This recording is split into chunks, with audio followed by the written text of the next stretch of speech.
ఓం శాంతి. ఈరోజు మురళి 15/7/2026.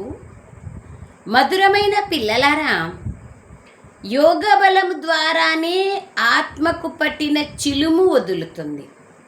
కావున ఇందులో ఎప్పుడూ పొరపాటు చేయకండి. యోగం చేసేకే విఘ్నాలు వస్తాయి. యోగం చేసేకే మనసు అక్కడ ఇక్కడ పోతుంది. యోగం ద్వారానే లాభం. యోగం ద్వారానే చిలుము తొలగిపోతుంది. పాపకర్మలు దగ్ధమవుతాయి. ఆయుష్ పెరుగుతుంది. సంస్కారాల పరివర్తన జరుగుతుంది. సంపూర్ణత సమీపంగా వస్తుంది. బాబా ప్రత్యక్షమవుతారు. బాణం నాటుకుంటుంది. ఎన్నో ఉపాయాలు లాభాలు యోగం ద్వారానే ఉన్నాయి. యోగ బలం ద్వారానే ఆత్మకు పట్టిన చిలుము వదులుతుంది. కావున ఇందులో ఎప్పుడూ పొరపాటు చేయకండి. ఈరోజు ఏముందిలే, రేపు చేద్దాంలే అని నిర్లక్ష్యము, సోమర్తనము యోగం చేసే దాంట్లో ఉండకూడదు. మనసు అక్కడ ఇక్కడ పోతోంది, మనసు కుదరలేదు, కాసేపు ఆగి వేరే పనిలో నిమగ్నమై మనకు నచ్చిన పాటలు పెట్టుకొని ఏదో ఒక ప్రయత్నం చేసి యోగంలో కూర్చోవాలి, కానీ నిర్లక్ష్యం చేయకూడదు యోగాన్ని. ప్రశ్న: బేహద్ వారసత్వాన్ని తీసుకునే ఏ యుక్తిని బాబా పిల్లలకు తెలియచేశారు? అందులో మాయ నలువైపులా విఘ్నాలు వేస్తుంది. జవాబు: ఒక్క తండ్రి పిల్లలైన బ్రహ్మకుమారి కుమారులైన మీరు పరస్పరం సోదరి సోదరులు. కావున మీరెప్పుడూ అశుద్ధమైన పనులు చేయడానికి వీలు లేదని బాబా యుక్తిని చెప్పారు. సోదరి సోదరులు వికారాల్లోకి వెళ్ళరు. మీరు శివబాబా మతం పైన నడుస్తూ బేహద్దు వారసత్వాన్ని తీసుకోవాలి. కానీ మాయ కూడా తక్కువేమీ కాదు. నలువైపులా ఈ విషయంలోనే విఘ్నాలు వేస్తూ ఉంటుంది. మనం సోదరీ సోదరులము, ఒక్క బాబా నుండి వారసత్వాన్ని తీసుకుంటున్నామనేది మర్చిపోతారు. బాబా అంటున్నారు, అన్నింటికంటే ముఖ్యమైనటువంటి పురుషార్థం ఏమి, వారసత్వం ఎవరు తీసుకుంటారు, ఉపాయం ఏమి, దాంట్లోని విఘ్నాలు వస్తాయంటే ముఖ్యంగా శుద్ధమైన పవిత్ర దృష్టిని కలిగి ఉండడమే గొప్ప ధారణ. సోదరీ సోదరులుగా భావించేదానికంటేనూ ఇంకా ఉన్నతమైనది కేవలం ఆత్మిక స్మృతి, సహోదర భావం మాత్రమే. దానికే బాబా అంటున్నారు, ఒక్కొక్కసారి ఈ భావం అనేది సమాప్తమైపోతుంది, వికారాల్లోకి వెళ్ళిపోతారు. అందుకే దీని నుంచి చాలా హెచ్చరికగా ఉండండి అని బాబా చెప్తున్నారు. పాట: మిమ్మల్ని పొంది బాబా మేము సర్వస్వాన్ని పొందాం. భూమి ఏమి, ఆకాశమేమి అన్నీ పొందాం. ఓం శాంతి. పొందామా, పొందాలనా, అది ఎవరిని వారు పరిశీలించుకోవాలి. పాటలోని ఒక్క పదం కూడా చాలు. బేహద్దు తండ్రి నుండి బేహద్దు వారసత్వం లభిస్తుంది. అది కల్పకల్పము లభిస్తుంది. ఆ వారసత్వం కూడా బేహద్గా లభిస్తుందని మీకు తెలుసు. బాబా నుంచి లభిస్తుంది ఆస్తి. అది కూడా బాబా అంటున్నారు, ఈ వారసత్వము ఎలాంటిదంటే అనంతమైన వారసత్వం. బాబా అంటున్నారు, బేహద్దు వారసత్వాన్ని చెక్కి వచ్చినాను, అనంతమైన వారసత్వం. అది కల్పకల్పము లభిస్తుంది. ఆ వారసత్వం కూడా బేహద్గా లభిస్తుంది. తప్పకుండా భారతదేశంలోనే లభించింది. ఇప్పుడు అది లేదు. ఆ వారసత్వం భగవంతుని యొక్క ముక్తి, జీవన్ముక్తి యొక్క వారసత్వం, అది మళ్ళీ లభిస్తుంది. ఇప్పుడు స్వర్గ వారసత్వం లేదని, రావణుని ద్వారా నరకము యొక్క శాపం లభిస్తోందని పిల్లలైన మనకు తెలుసు. శాపంతో మనుషులు దుఃఖితులుగా అవుతారు. ఆశీర్వాదము లేదా వరము ద్వారా, అనగా వారసత్వం ద్వారా ఎంతో సుఖీగా అవుతారు. అతడు బేహద్ నిరాకార తండ్రి శివబాబా, మరియు ఈ ప్రజాపిత బ్రహ్మ బేహద్ సాకార తండ్రి. ఇప్పుడు బ్రాహ్మణ పిల్లలైన మీకు ఇవన్నీ తెలుసు. బేహద్ సాకార తండ్రి ప్రజాపిత బ్రహ్మ తప్ప ఇంకెవ్వరూ ఉండరు. గాంధీజీని బాపూజీ అని అనేవారు, కానీ నియమానుసారంగా మనుష్య సృష్టికైతే అతడు బాపూజీ కాలేరు కదా. హైందవ మతస్థులకి కావచ్చు, ఎందుకంటే స్వతంత్రాన్ని తీసుకొచ్చినారు, గొప్పవారు, త్యాగి. కానీ అందరికీ ప్రజాపిత, ప్రజలందరికీ పితగా కాలేరు. అది బాబా అంటున్నారు. బాపూజీ కాలేరు కదా, మొత్తం నిరాకారి లోకమంతటికి బాపూజీ శివబాబా. ఇప్పుడు మీరు శివబాబాకు చెందిన వారిగా అయ్యారు. శివబాబా వచ్చి వారసత్వాన్ని ఇచ్చేందుకు మనల్ని తనవారిగా చేసుకున్నారు. మధుబనానికి ఎందుకు వస్తారు? శివబాబా వద్దకు వస్తారు. కానీ అతడు నిరాకారుడు. కేవలం శివబాబా అని అనడంతో అర్థం చేసుకోలేరు. శివుడు నిరాకారుడు కదా, జ్యోతి స్వరూపుడు. ఆయన మాట్లాడితే కదా మనకు అన్నీ అర్థమయ్యేది. ఎవరిలోనైనా ప్రవేశిస్తే కదా మాట్లాడగలుగుతారు. మనం ఆత్మలం కూడా శరీరం ఉంటేనే కదా వింటాము, మాట్లాడతాము, చూస్తాము. శరీరం వెళ్ళిపోయిందంటే శవము కదా, ఆత్మ వెళ్ళిపోతే శరీరం శవము. శరీరం లేదంటే ఆత్మ ఏం పని చేస్తుంది? ఏమీ చేయలేదు. బాబా అంటున్నారు, శివబాబా అని అనడంతో అర్థం చేసుకోలేరు. కావుననే బాబ్దాదా అని అంటారు. అనగా శివబాబా మరియు బ్రహ్మ దాదా. దాదా పేరు వేరు, తండ్రి పేరు వేరు. వారందరికీ నిరాకారుడైన తండ్రి. అలాగే అందరికీ దాదా కూడా పిల్లలందరికీ బాబ్దాదాల నుండి తప్పక వారసత్వం లభిస్తుంది. ఇక్కడ బేహద్దు తండ్రి నుండి అందరికీ వారసత్వం లభిస్తుంది. ఆ తండ్రియే అందరి యొక్క దుఃఖాన్ని హరించి సుఖాన్ని ఇచ్చే తండ్రి. సత్యుగంలో మనుష్యులు ఎప్పుడూ దుఃఖితులుగా కారు. దాని పేరే స్వర్గం. అతడు స్వర్గాన్ని స్థాపన చేసే తండ్రి బాబా. భారతదేశం అన్నింటికన్నా పాత దేశం, పురాతన దేశం, అవినాశీ దేశం. ఇది అన్నింటికన్నా కొత్తగా ఉన్నప్పుడు కొత్తగా ఉండేది. కావుననే ఇప్పుడు అన్నింటికన్నా పాతగా అయిపోయింది. సత్యుగము, కలియుగము. కలియుగం పాత యుగము, సత్యుగం కొత్త యుగము. భారతదేశం స్వర్గంగా ఉండేది. లక్ష్మీనారాయణల రాజ్యం ఉండేది. ఇది బుద్ధిలో ఉంది. ఇప్పుడు మీరు లక్ష్మీనారాయణల మందిరంలోకి వెళ్తే వారికి ఆ వారసత్వం ఎలా లభించిందో, వారు పూజ్యులుగా ఎలా అయ్యారో, ఎప్పుడు రాజ్యం చేశారో, ఎవరి ద్వారా రాజ్యాన్ని పొందారో అంతా మీ బుద్ధిలోకి వస్తుంది. అర్థమైందా? ఎంత బాగా చెప్తున్నారు బాబా. లక్ష్మీనారాయణల యొక్క మందిరాలకు వెళ్తే ఇప్పుడు మన మనస్సు వాళ్ళని చూడంగానే ఏమేమి గుర్తుకు రావాలా, ఎవరి ద్వారా అయినారు, ఎలా అయినారు, ముందు జన్మలో ఏ పురుషార్థం చేసింటే ఇంత ఉన్నత పదవిని పొందినారు, ఇవన్నీ మీకు ఇప్పుడు తెలుసు అంటున్నారు బాబా. ఎప్పుడు రాజ్యం చేసినారు వాళ్ళు, ఇవన్నీ ఇప్పుడు మీకు తెలుసు. ఇంతకుముందు లక్ష్మీనారాయణ మందిరంలోకి వెళ్ళి మాలను తిప్పేవాళ్ళు. వారిని గురించి ఇప్పుడు మీరు అర్థం చేసుకున్నారు. అప్పుడేమీ తెలియదు. ఇప్పుడు మీ బుద్ధిలో ఉంది. అది కూడా నంబర్ వారుగానే ఉంది.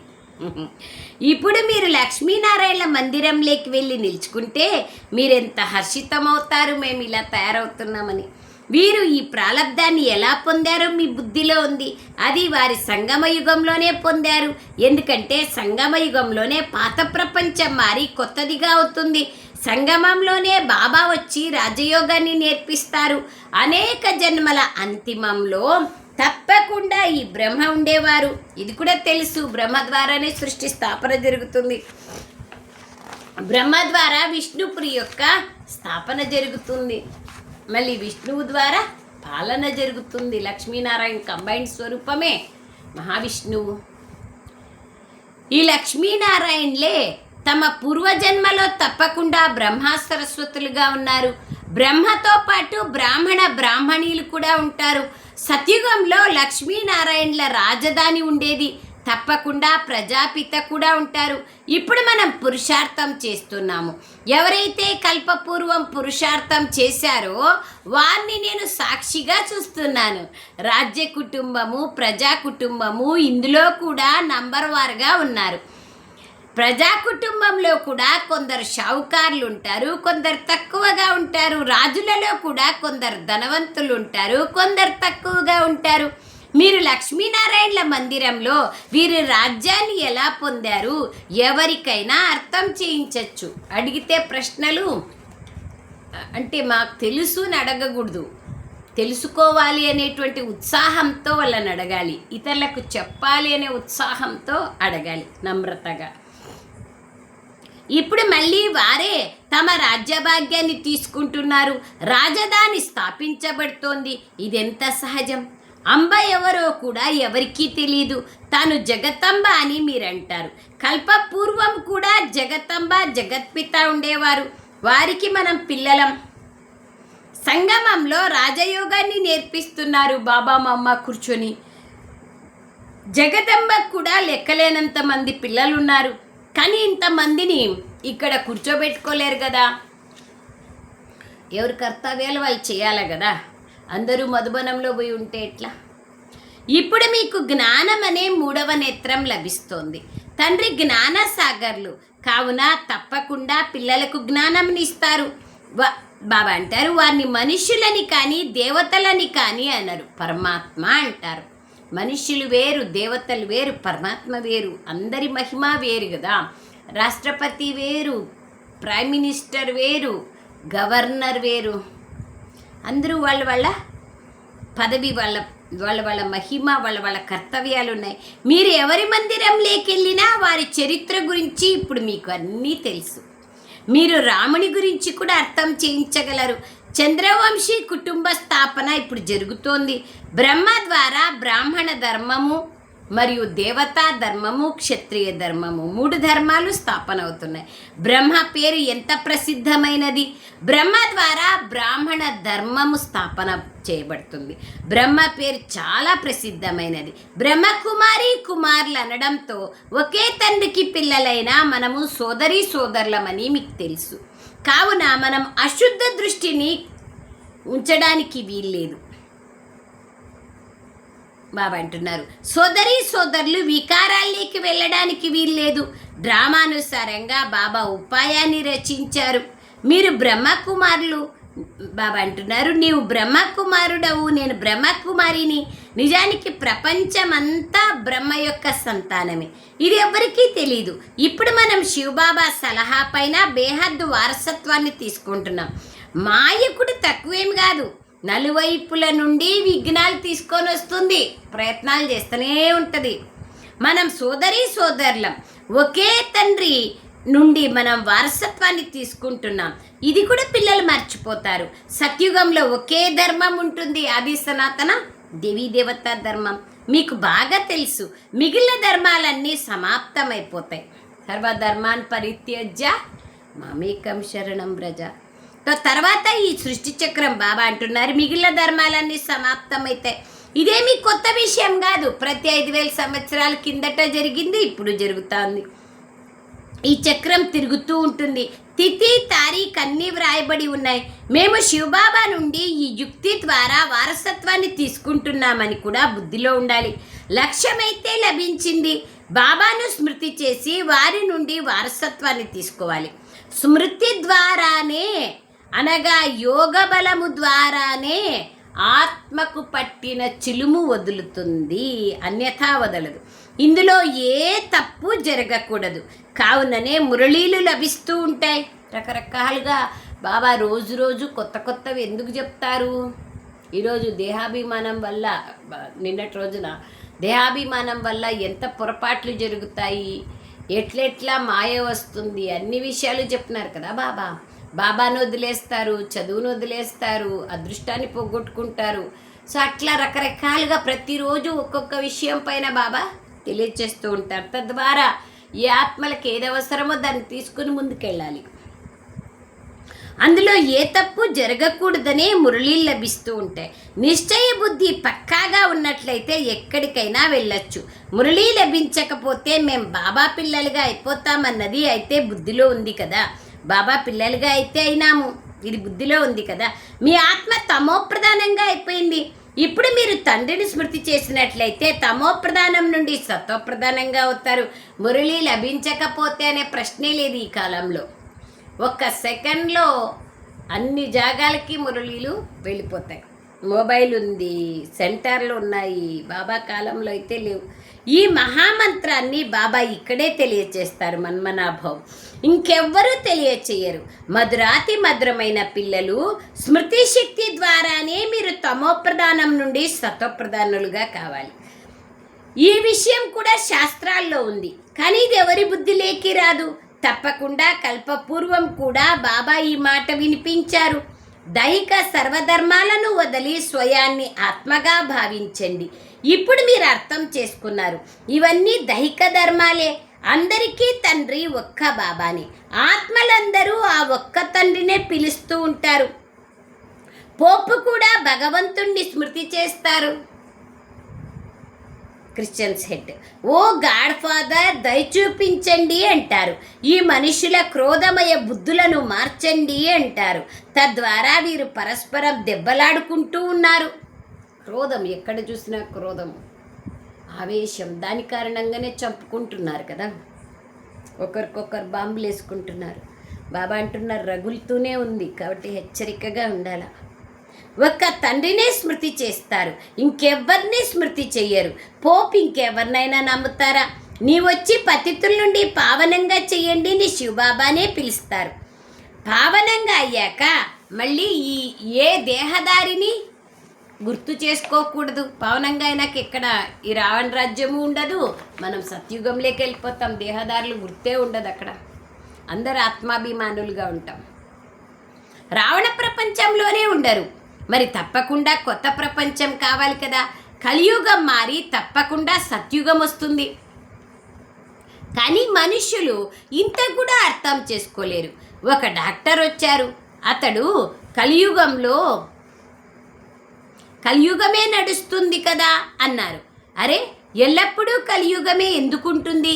కలియుగం ఏమైనా బాగుందా? వారు ఏమీ అర్థం చేసుకోరు. కేవలం భావన ఉంది కావున ఇతరులను కూడా తీసుకొస్తారు. వారికి ఈ బాణం తగలదు, కానీ వారికి బాణం తగిలినట్లయితే ఎంతో కొంత మధ్యవర్తిత్వంగా లభిస్తుంది. అర్థమైందే? మనం ఎవరినన్నా తీసుకుపోయినాము, వాళ్ళకి బాణం తగిలిందంటే మనకి కొంచెం ఎంతో కమిషన్ దొరుకుతుంది. బాబా అంటున్నారు, మేము స్వర్గం లేకొచ్చేస్తాము అని వారు భావిస్తారు. బాబా వద్దకు వచ్చి ఏ కొద్దిగా విన్నా కూడా స్వర్గం లేకొస్తారు. ఇప్పుడు హెవెన్లీ గాడ్ ఫాదర్ వచ్చి మీ సముఖంగా ఉన్నారు. నేను అందరికీ తండ్రిని అని బాబా అర్థం చేయిస్తున్నారు. శివ్ బాబా వస్తారని కొందరు నమ్మరు, పాపం తెలియదు కదా, అందుకే నమ్మరు. తెలుసుకుంటే నమ్ముతారు, వస్తారు, ప్రత్యక్షత జరుగుతుంది. అరే, ఆత్మ రాగలిగినప్పుడు నేనెందుకు రాలేను బాబా చెప్తున్నారు. నమ్మరు అంటే నేనెందుకు రాలేను, మీరు వస్తారు కదా ఆత్మలో, ఒక శరీరాన్ని వదిలి ఇంకొక శరీరాన్ని. నేను కూడా అలాగే వస్తాను, గర్భంలో రాడంతే బాబా. జనమరణ చక్రాల్లోకి రారు. ఆత్మ ఒక శరీరాన్ని వదిలి మరొక శరీరం వెళ్ళగలిగినప్పుడు నేను రాలేనా? మరి నేను ఎలా రాగలను? పతితుల్ని ఎలా పావనంగా చేయాలి? మీరు పిలుస్తూ వచ్చినారు కదా పతిత పావన రండని, నేను ఎలా రావాలి?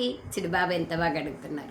నేను భారతదేశంలోనే వస్తాను, కల్పకల్పము సంగమ యుగంలోనే వస్తాను. మీరు ఎప్పుడైతే 84 జన్మలు పూర్తి చేస్తారో అప్పుడు నేను వస్తానని బాబా చెప్తున్నారు. మళ్ళీ వారసత్వాన్ని ఇచ్చేందుకు తండ్రి వచ్చారన్న నిశ్చయం మీకుంది. పాత ప్రపంచాన్ని సమాప్తం చేసి కొత్తదిగా మారుస్తారు. ఇదే నా వ్యాపారం. కావుననే కొత్త ప్రపంచ స్థాపకుడు లేదా హెవెన్లీ గాడ్ ఫాదర్ స్వర్గీయ రచయిత అని కూడా అంటారు. స్వర్గాన్ని రచించే తండ్రి. తో ఖచ్చితంగా పాత ప్రపంచ వినాశం జరుగుతుంది. ఆ తర్వాత మీరు పావనమవుతారు, మీకు ప్రకాశం లభిస్తుంది. కాళీ మందిరాన్ని చూస్తే ఇది అసత్యమైన చిత్రమని అర్థమవుతుంది. ఎంత భయంకరమైన రూపం లేదు కదా. శక్తిశాలి స్మృతికి గుర్తు భయంకరం. కాళీ తప్పకుండా జగతంబయే, కానీ ఇంతటి భయంకర రూపం లేదు.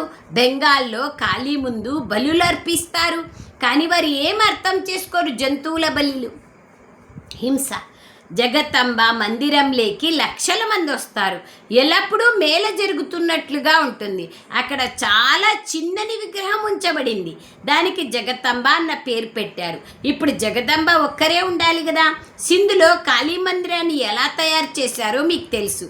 ఒకసారి ఒక కోటలో బాంబు పేలితే కాళీమాత కోపగించుకుంది అని ఒక పకీర్ చెప్పారు. దాంతో అతడు అక్కడికి వెళ్ళి కాళీ మందిరాన్ని తయారు చేశారు. ఇప్పుడు ఆ కాళీ ఎవరో దేవత ఎవరికీ తెలీదు. ప్రపంచంలో దేవీ దేవతలు ఎవరనేది తెలియదు కదా. ఇప్పుడు మనకు తెలుసు, మనమే ఆ దేవీ దేవతలు. ఇప్పుడు బాబా మనల్ని పరివర్తన చేస్తున్నారు. ఇప్పుడు మీకు ఈ జ్ఞానం లభించింది. మీకు తెలియని విషయం అంటూ ఏదీ లేదు. అన్ని జ్ఞానం చెప్తున్నారు బాబా. అంత జ్ఞానాన్ని బాబా నుండి వారసత్వం తీసుకుంటున్నాము. మీకు తెలిసింది కావున పూర్తి పురుషార్థం చేయాలి కదా, ఇంపార్టెంట్. ఎంత తెలిసినంత పురుషార్థం చేస్తాం. ఎప్పుడైతే కుమారులు పెళ్లి చేసుకుంటారో అప్పుడు మొట్టమొదట నంబర్ 1 దుఃఖం ప్రారంభమవుతుంది. మీకు వివాహం చేసుకోవాలనే ఆలోచన కూడా ఎప్పుడు రాకూడదు. ఇప్పుడు ఈ రావణ రాజ్యం సమాప్తం కానున్నది. ఇది వికారి గృహస్థ వ్యవహారం. బాబా అంటున్నారు, దేవీ దేవతలని మహిమ చేస్తూ వచ్చారు. ఈ దేవీ దేవతలు నిర్వికారీలుగా తయారు చేసిన వాళ్ళు ఎవరు? ఇది ఎవరికీ తెలియదు. శివబాబా కదా దేవతల్ని నిర్వికారిగా చేసిన తండ్రి, పవిత్ర సాగరుడు, సదాపావనుడు ఒక పరమాత్మనే కదా. అది తెలియదు ఎవరికి. సత్యుగం సంపూర్ణ నిర్వికారి ప్రపంచం. కానీ అక్కడ కూడా వికారాలు ఉంటాయని శాస్త్రాల్లో రాసేశారు. నిజానికి అది నిర్వికారి ప్రపంచం.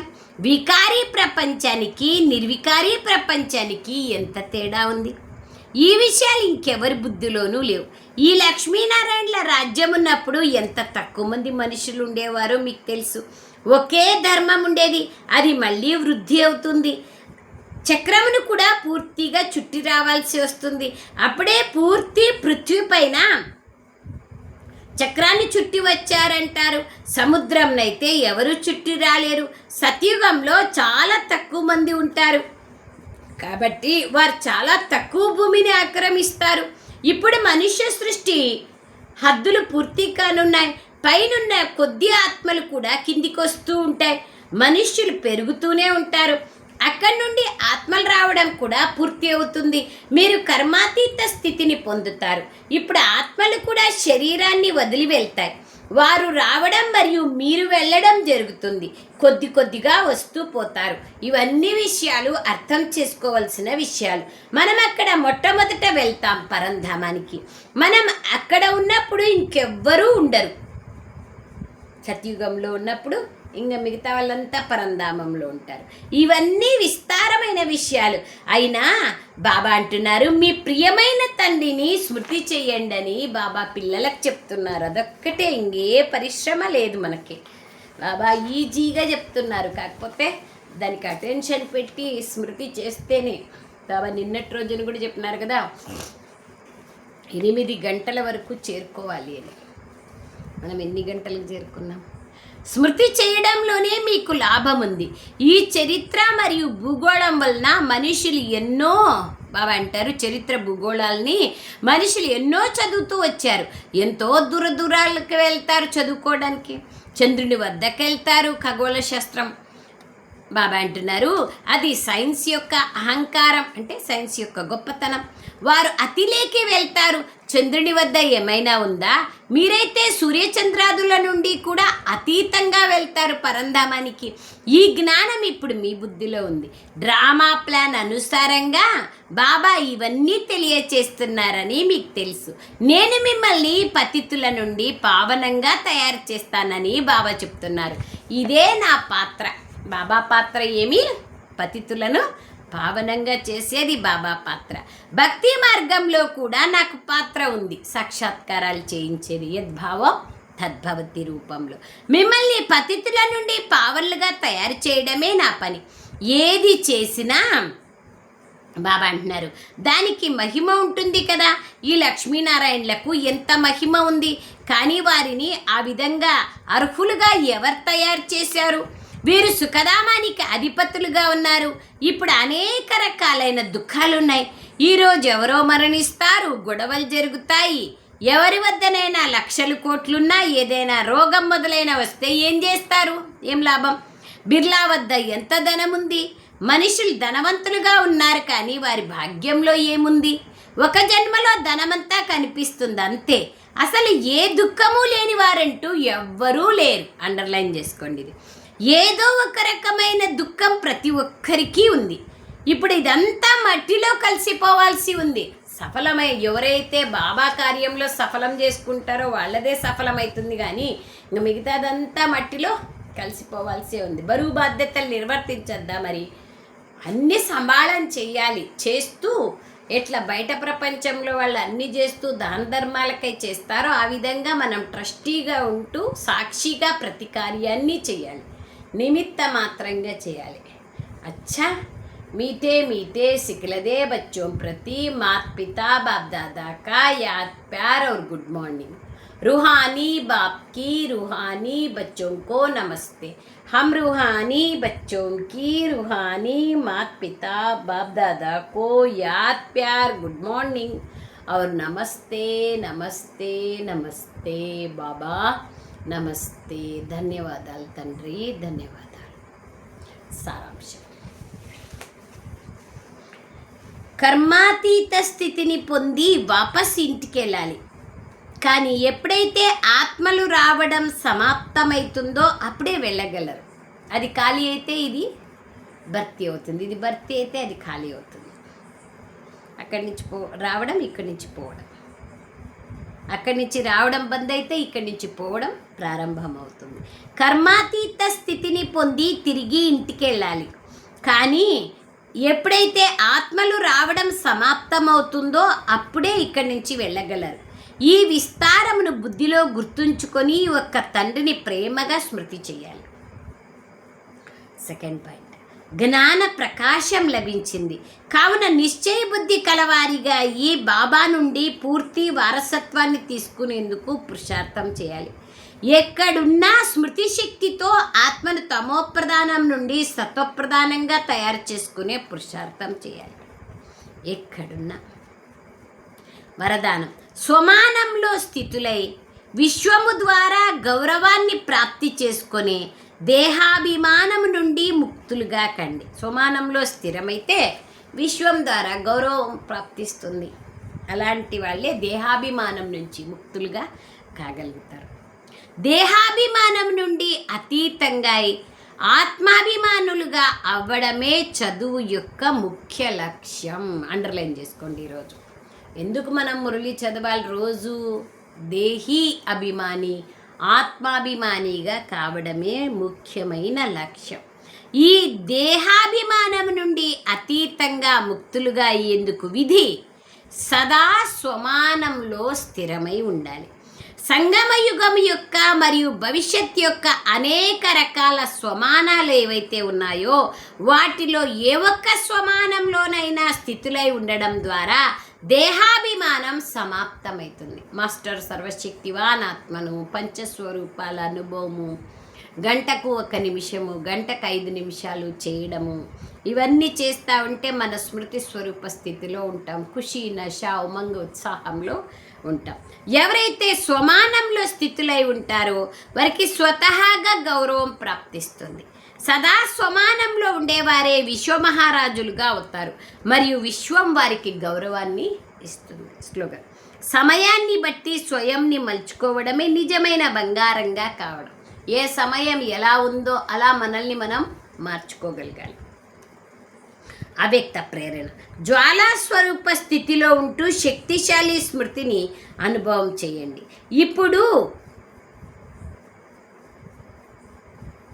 ఇప్పుడు నిర్భయులైన జ్వాలాముఖులుగా అయ్యి ప్రకృతి మరియు ఆత్మలలో ఉన్న తమో గుణాలను భస్మం చేయండి. తపస్సు అనగా జ్వాలా స్వరూప స్థితి. ఈ స్మృతి ద్వారానే మాయా లేదా ప్రకృతి యొక్క భయంకర రూపం శీతలమైపోతుంది. మీ మూడవ నేత్రము జ్వాలాముఖి నేత్రము మాయను శక్తిహీనంగా చేసేస్తుంది. మనం జ్వాలా స్వరూపంలో ఉంటే ఆటోమేటిక్గా మాయ శక్తిహీనంగా అయిపోతుంది. అచ్చా, ఓం శాంతి. ధన్యవాదాలు బాబా, ధన్యవాదాలు.